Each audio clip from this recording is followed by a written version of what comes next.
Sejumlah kabupaten yang ada di Provinsi Jawa Barat terendam banjir, khususnya kabupaten-kabupaten yang ada di pesisir pantai utara Pulau Jawa, selain Kabupaten Karawang dan Kabupaten Indramayu.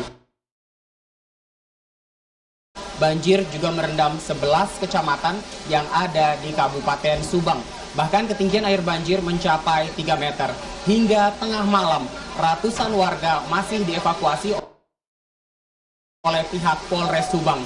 Hal ini dikarenakan siang tadi mereka menolak untuk dievakuasi karena meyakini bahwa ketinggian air banjir akan semakin rendah. Namun dalam kenyataannya, semakin malam ketinggian air banjir semakin tinggi. Proses evakuasi sempat berlangsung secara dramatis. Selain sudah malam dan hujan juga turun dengan derasnya. Kebanyakan warga yang dievakuasi ialah warga yang sedang sakit dan juga warga lanjut usia. Dan pengungsi hingga saat ini tersebar di beberapa titik yang ada di Kabupaten Subang. Selain di rumah-rumah ibadah, pengungsi juga mengungsi ke kantor-kantor kecamatan yang tidak terendam banjir, balai-balai desa, bahkan hingga mengungsi di bawah jembatan Pamanukan yang ada di jalur Pantura atau jalur Pantai Utara.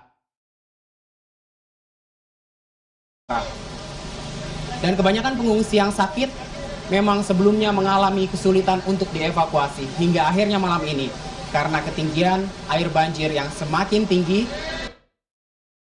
akhirnya mereka mau dievakuasi oleh pihak Polres Subang.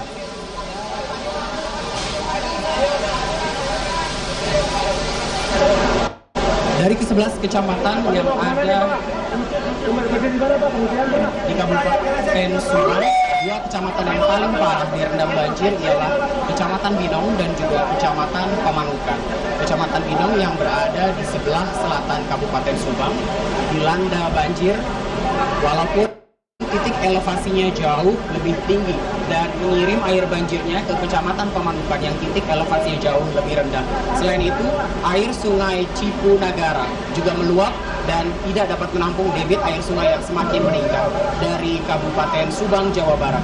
Dari Salampesi, Bayu Ramdhani, Metro TV.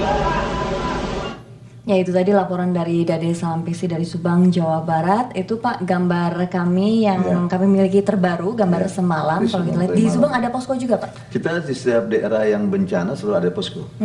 Sampai ke Sinabung pun ada.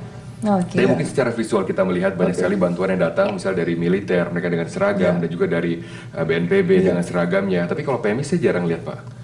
Ya, sebenarnya seragam merupakan identitas atau atribut yang diwajibkan. Tapi pada saat emergensi, kadang-kadang kita nggak siap dengan seragam, tapi kita terjun langsung ke lapangan. Dan juga kita nggak bisa terkategorikan sekarang ini, kondisi banjir ini pun sangat berat ini.